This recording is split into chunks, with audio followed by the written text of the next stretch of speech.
Act 6. Is the golden jade marriage destined?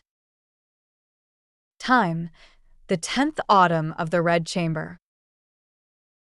Location: Pear Fragrance Courtyard, Rongwa Mansion. Character: Jia Baoyu, Grandma Jia, Aunt Shui, Shui Baochai, Inger Lindayu, Li Maid, Qingwen, Shirin, Qin Zhong, and several others. Character Profile Card. Name: Inger. Gender: female. Alias: Golden Oriole. Identity: Shui Baochai's maid attendant.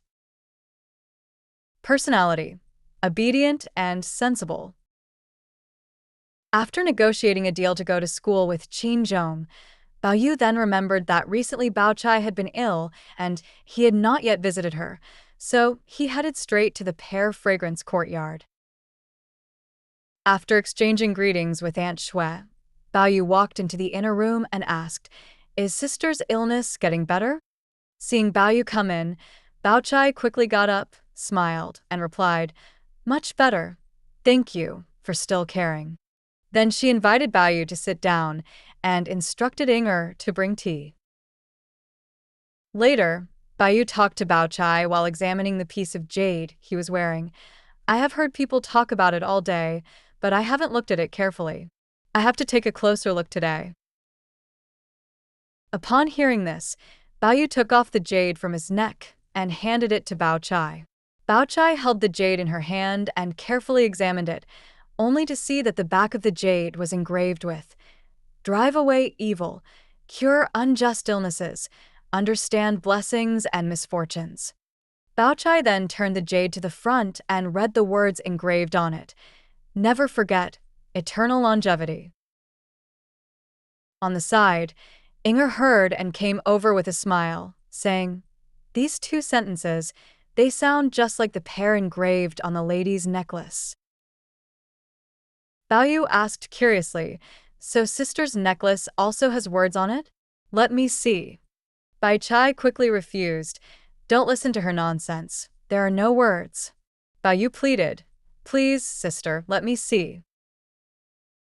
Baochai was unable to resist and had to say, "Someone gave me 2 auspicious phrases, and I had them engraved." As she spoke, she took out a pendant and showed it to Baoyu. Each side was engraved with 4 characters, which read, "Never leave, never abandon, eternal youth." Baoyu read it twice and smiled. "Indeed, it matches mine."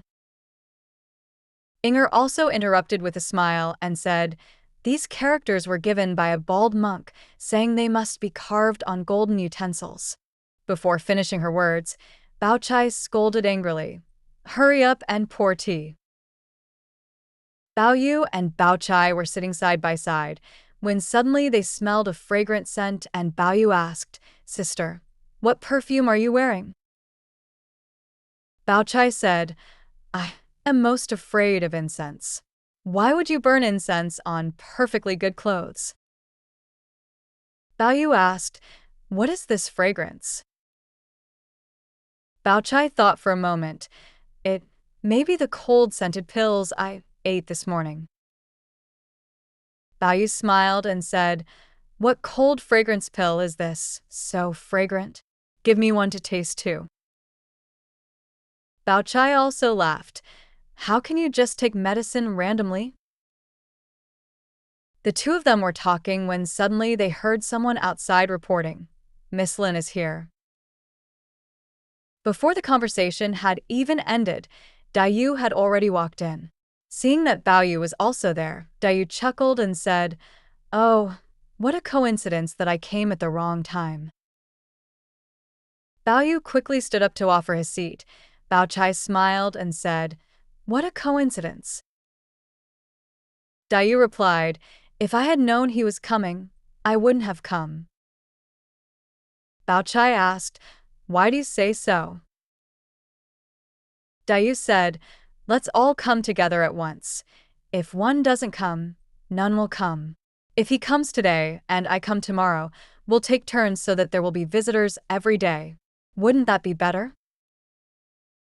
At this moment, Bao Yu noticed Yu wearing a large red jacket and asked, "Is it snowing?"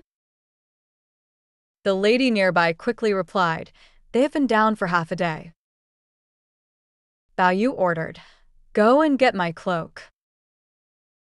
Yu laughed, "Look, as soon as I arrive, he wants to leave."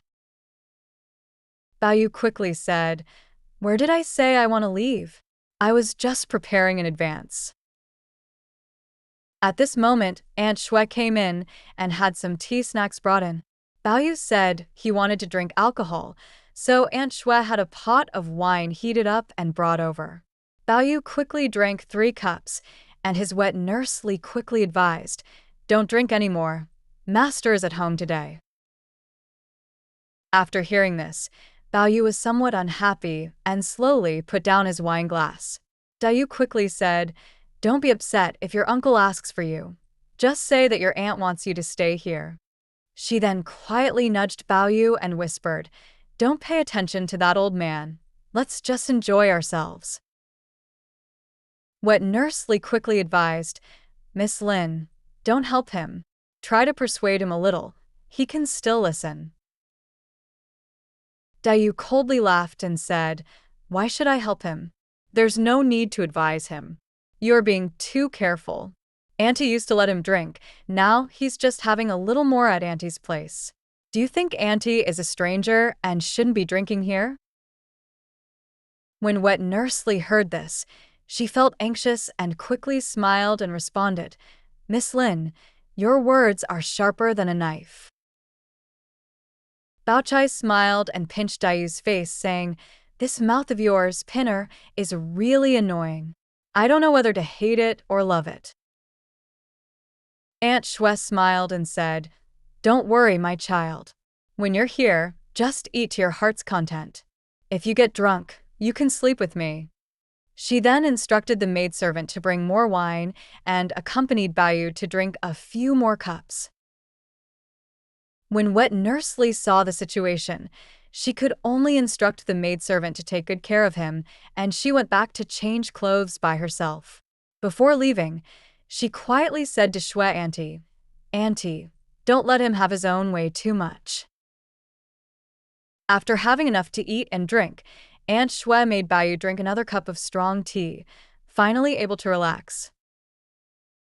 Yu asked Bao Yu, "Are you leaving?" Bao Yu was already getting a bit drowsy, half closing his eyes and saying, "If you want to leave, then I'll go with you." Yu stood up and said, "It's been a whole day. It's time to go back." Later, the two of them left arm in arm and went to Grandmother Jia's room. Grandmother Jia was happy to know that they had just been to Lady Shui's place. Seeing Bao Yu drinking alcohol, she quickly urged him to go back to his room to rest. Bao Yu returned to the room and saw that the writing tools were all placed on the table. Just as he was about to ask, the maid Qingwen walked over and said with a smile, "In the morning when you were in the mood, you asked me to grind the ink for you, but you only wrote 3 words and then threw down the brush and left, leaving me waiting all day. Now you must finish writing with this ink." Bao Yu then remembered what had happened in the morning and asked, "What about the 3 words I wrote?" Qingwen said, "I was really drunk. Didn't you ask me to paste the door slabs? I was afraid someone else would paste them incorrectly, so I climbed the ladder and did it myself. My hands are freezing." Bao Yu quickly grabbed Qingwen's hand and said, "I really forgot. Let me warm your hand up quickly." Maid Shirin saw Bao Yu was really drunk, so she hurried to serve him to lie down. She carefully took off the spiritual jade and wrapped it in a handkerchief before stuffing it under the mattress, fearing that Bao Yu's neck would be frozen the next day. Early the next day, as soon as Bao Yu woke up, someone came to report that Jia Rong had brought Qin Zhong over. Bao Yu quickly went out to greet them and led Qin Zhong to pay respects to Grandmother Jia. Grandmother Jia saw that Qin Zhong was good-looking and gentle in nature and could also accompany Bao Yu in his studies, so she liked him very much. She invited them to have a meal together and had someone take them to meet Lady Wang and others. When leaving, Qin Zhong received many gifts. Grandma Jia also instructed him, saying, "Your home is far away. If it is inconvenient because of the weather, just stay here directly and live with your second uncle Bao. Don't learn from those idle boys." Qin Zhong promised one by one.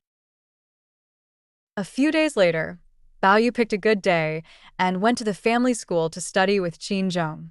However, he did not expect that there would be a disturbance in the family school. The true connection of wood and stone and the auspicious match of gold and jade in Dream of the Red Chamber. Wood refers to Lin Daiyu in her past life as the fairy grass of crimson pearl. Stone refers to Bao Yu in his past life as a stubborn stone left behind by Nuwa when mending the heavens, later becoming a servant of the divining. He irrigated the crimson pearl fairy grass with sweet dew, causing it to transform into human form, cultivating a female body. When he reincarnated in his next life, the fairy grass repays the kindness of irrigation and also goes to experience the world, returning all the tears shed in this lifetime. Gold refers to Xue Baochai's golden lock. Jade refers to Jia Baoyu's Baoyu. It was Baochai's personal maid, Inger, who first noticed the words engraved on the golden lock of Baoyu's necklace while admiring his peerless treasure. Inger and Baoyu then had a discussion, which led to the revelation of the belief in golden and jade union, as mentioned in the engraved words on Baoyu's necklace.